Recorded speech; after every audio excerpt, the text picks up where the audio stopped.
So this is a review of the CX46 light bicycle carbon rims. These are road bike specific. Axles are front 100 by 15 millimeters. The back is 142 millimeters by 12 millimeters.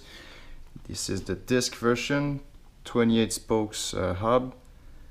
The inner width of the rim is 21 millimeters. I've put some Schwalbe Pro 1 25 millimeters wide, and as you can see, the outside diameter of the wheel is supposed to be 28 millimeters, but the rim and the tire fits perfectly. There's no bulb whatsoever. As you can see here, it's perfectly straight. There's no air turbulence due to that, so that's very perfect. Light bicycle recommended to put at least 28C tires. I've put some 25 millimeters because NV Composite suggests that with this kind of inner diameter you put some 25 millimeters, and that's supposed to be the most aerodynamic profile. So I took a guess and I stayed with the 25 millimeters, and as you can see, it fits perfectly well. There's no problem. The quality of the construction is very good. I've put some red nipples here, red nipples just as a cosmetic. The discs are center lock, obviously, and these are i9 hubs, Industry 9. Very good hubs, a little bit expensive.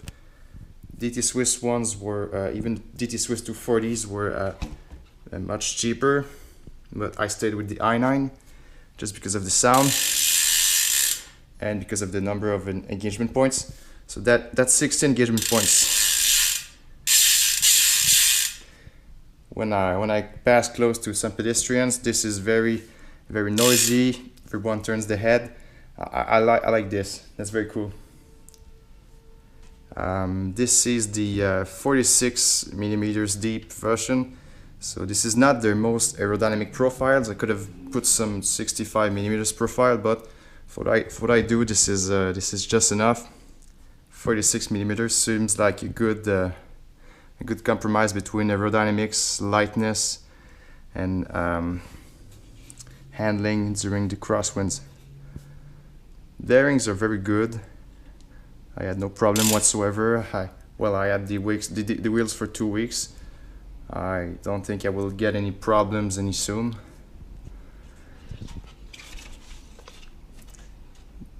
The wheel set weight without tires is actually 550 grams.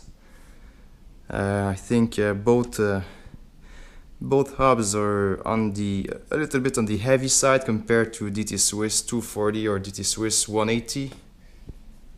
I think the wheel set, the hub set is 345 grams, but as I said, these are not lightweight wheels. They're not designed to be as lightweight as possible. They're designed to be rough and very solid. They're not designed to be a sub kilogram wheel set like some $5,000 lightweight or NV's wheel set. I specifically asked for the logo to be white, just for the aesthetic. Obviously they are tubeless, so no tubes inside. The setting was very easy.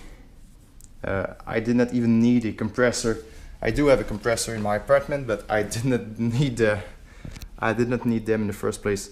Just a couple of pumps without any sealant, and it was a very tight fit in the first place. After I removed the valve core and I put some sealant, obviously some stand sealant. This is necessary. And I've been riding in the tubeless setup since 2 or 3 years, either in mountain bike and in road bikes, and I've never had any punctures, any punctures on this side. I've had some burps and some cuts on the sidewalls on my mountain bike, but this is normal because of rocks. But I've never had any nails or glass cutting through and leaving me on my feet during a bike ride. And since this review has to do with light bicycle, it's not that necessary to show you what the hub sounds, but I will show you anyway. So as you can see, there's a bit of lag because I'm turning the wheels in the pedal in the opposite direction, and the wheels seems to be I don't know, in fact it's because of the weight of the valve. So I'll make it turn just a bit so that you can see and hear.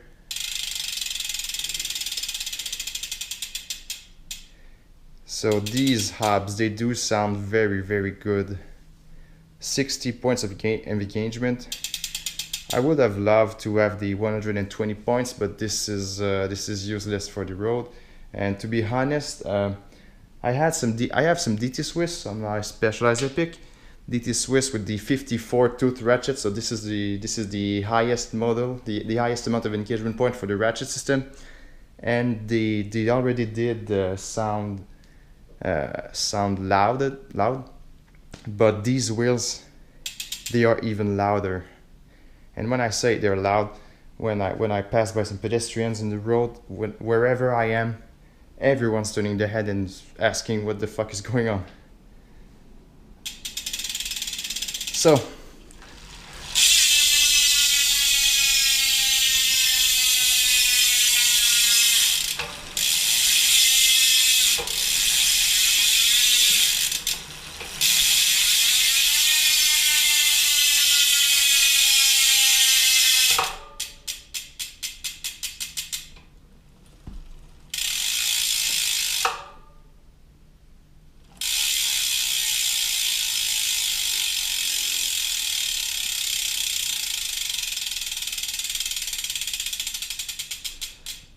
I think I might have some brake drag because of the dust, and basically it was raining yesterday in Montreal, and I brought my bike outside and I was caught in the rain, so maybe there's a bit of brake lag. But I know for a fact that adding some sealant, it makes your wheel have some inertia inside of it, so it doesn't spin as freely as it could because of the liquid pouring inside.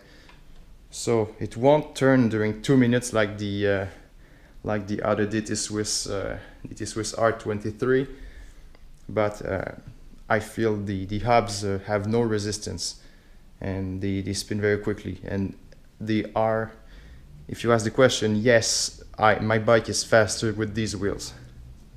It accelerates faster, it keeps its speed because of the aerodynamics.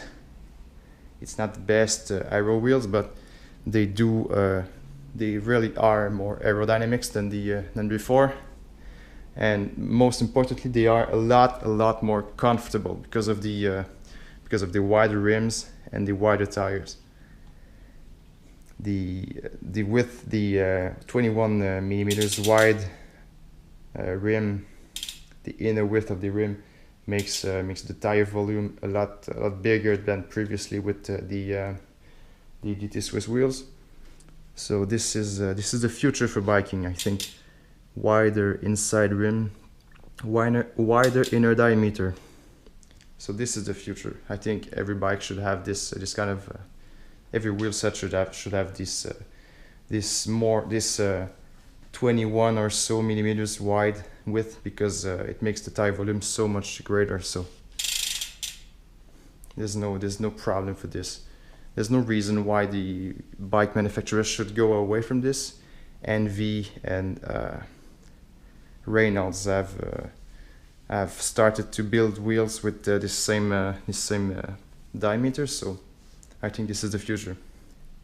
Now for a comparison, I'll put my two bikes with the Specialized Epic and the Leo SL with the two rims, the two hubs, and we'll see the difference between the hubs. So first, the Specialized Epic. This is 2014 Specialized Epic Expert World Cup, a very fancy and upside down bike with some very good hubs as well. This is a Roval, the Roval / DT Swiss hub with the 54 tooth ratchet system. So a bit of lag as well. As you can see, the tire is spinning backward. Now for the sound.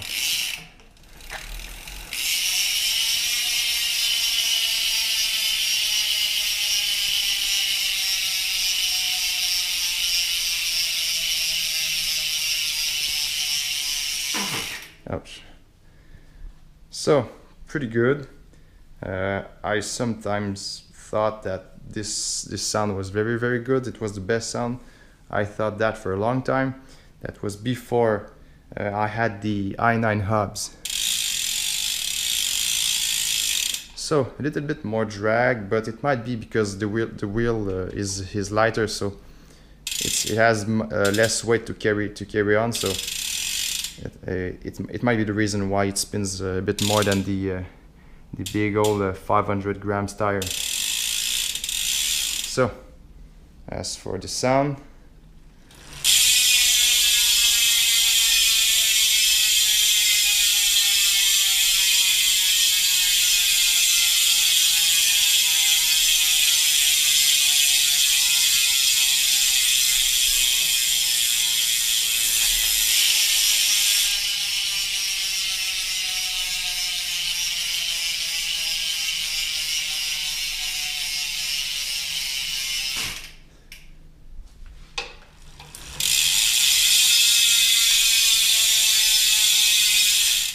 so the i9 hubs do have a higher pitch. I'm not so sure of the difference between the number of engagement points. This is just 6 more engagement points, so 6 clicks per rotation more. I don't think I can see the difference in terms of clicking, but they do sound a lot more mechanical because these are pulls. So so this is a ratchet. I don't know if you know the ratchet system. So this is a continuous engagement. So it has 360 degrees of engagement, but this is like an analogic engagement points, but it does have 54 tooth. What I mean is that all of the 54 tooth are always engaged. So this is a three pole system.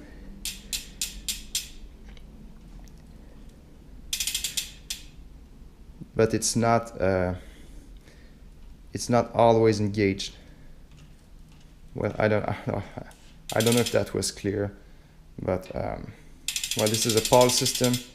They do sound more mechanical because of the spring. These do have spring as well, but the spring is just to put them in place. This is the springs are used to push the poles against the outside ring. So I think I prefer the i9 version, but that doesn't mean that the 54 tooth ratchet system from DT Swiss is not absolutely gorgeous as well. I did love these wheels for a long time, and I still do, but the i9 hubs sound a bit better. I would have been curious to put the mountain bike hubs on the road bike to see how loud it would be. I don't think it would be funny for the pedestrians. But here in Montreal, as you can see, this is the hospital. It's being demolished. In Montreal, and especially in big towns, you want a bike or your road bike to be noisy because it attracts attention. So people will hear you from in greater distance. So this is safety measures, sort of. So thank you for watching. I apologize if the audio is terrible. This is just a GoPro. I apologize as well if the lighting was bad. And so see you around. Have a good day.